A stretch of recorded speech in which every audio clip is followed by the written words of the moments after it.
안녕하세요. 송송가정 특별 수학 시간입니다. 100편 이상의 가정 이야기를 하는 도중에 중간중간에 수학 이야기를 좀 하겠습니다. 제가 전공을 수학을 했지만 너무 교수법에 너무나 부족함을 느껴서 대학원에 가서 수학 교육학을 했습니다. 어떻게 하면 교수법을 잘 터득할까? 그러다 보니까 리스에 가셔서 팩트라 학습법만 치시면 제 논문, 대학원 논문이 나옵니다. 최장곤입니다. 오늘은 제발 무조건 선행 수학하지 마세요.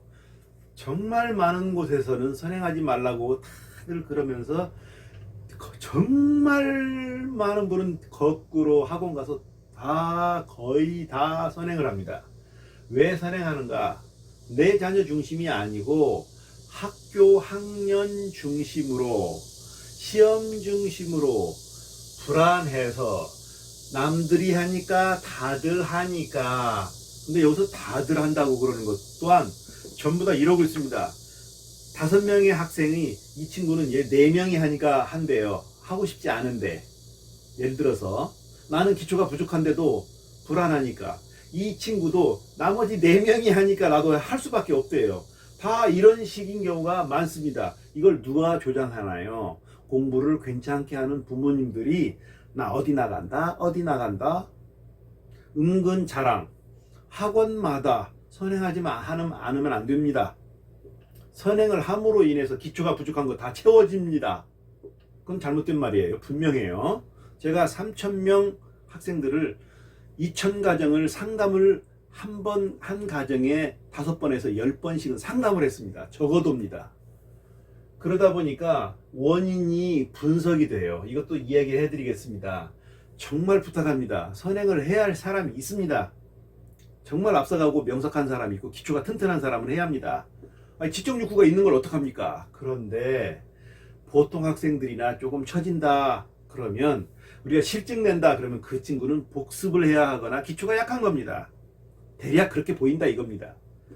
수포자의 길이 보인다 그러면 이 친구는 되게 한 3년에서 적어도 5년 전부터 엉성한 암산, 엉성한 문제, 엉성한 개념, 이런 것들이 쌓여서 잔매에 장사 없고 가랑비에 옷 젖는 줄 모른다고 하는 말처럼 서서히 진행되어 왔던 것이 드디어 폭발하는 것입니다. 자, 초등학교 1, 2, 3학년 때는 주로 철저한 복습을 하면서 개념 중심으로 해줬으면 좋겠습니다. 그러면 자동적으로 선행이 암시가 됩니다. 5학년, 6학년쯤 되면은 사람이 꿈이 있고 자아가 형성되고 그런 나이가 됩니다.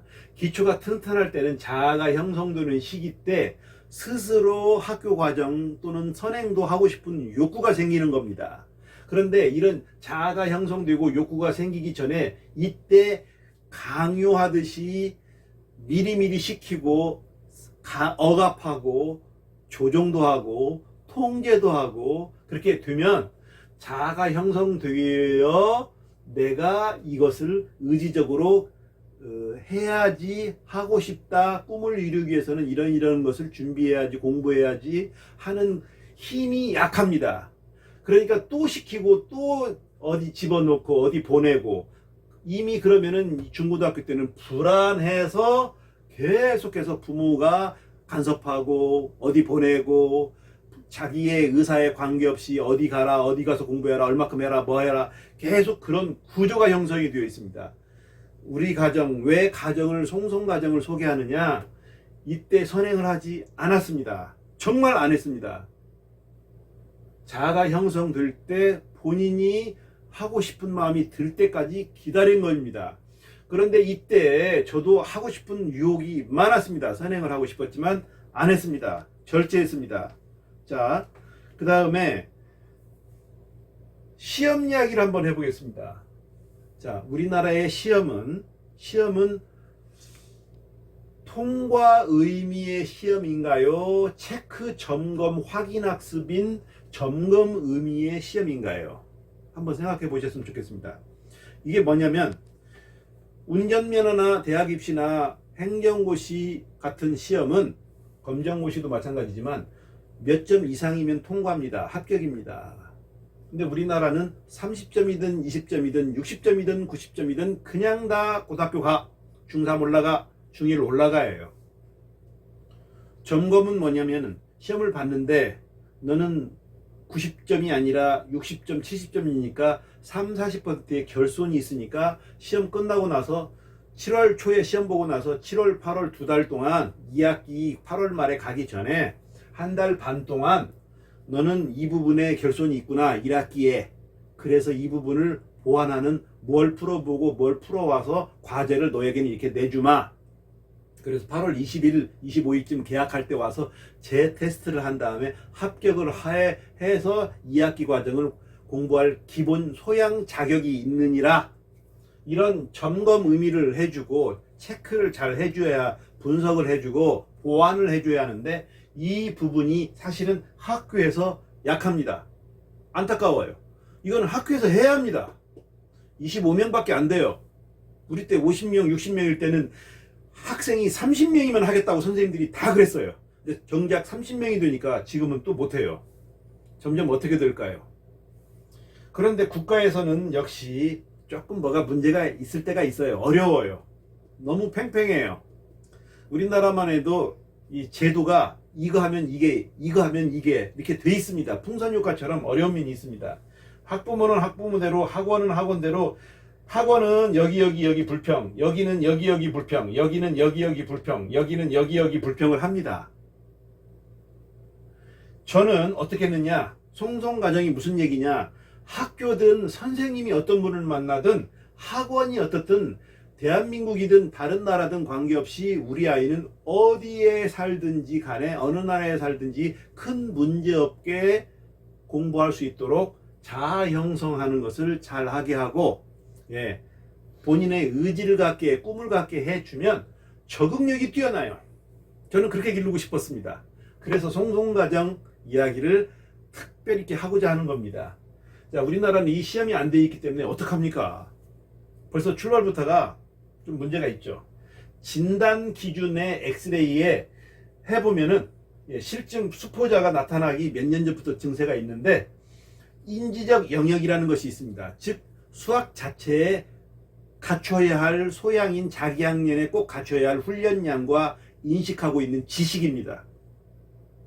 그런데 어떤 친구는 억지로 공부하는 실증 내는 아이가 있는가 하면 공부를 잘하는데도 그런 아이가 있고, 어떤 아이는 공부를 좀 못하지만 참 축구를 조금 못하지만 축구를 즐기는 아이처럼 정의적 영역인 수학을 즐기는 아이가 있어요.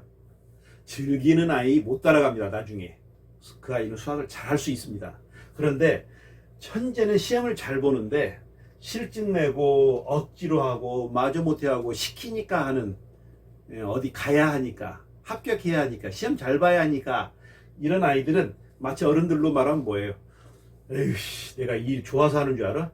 처자식 먹여 살리려고 이 일 하는 거지 내가 진짜 좋아서 하는 줄 알아? 뭐 이런 식이죠. 흥미가 상실된 아이. 한번 그것까지 어머니들은 지켜봐 주셨으면 좋겠습니다. 그런 눈이 좀 있었으면 좋겠습니다.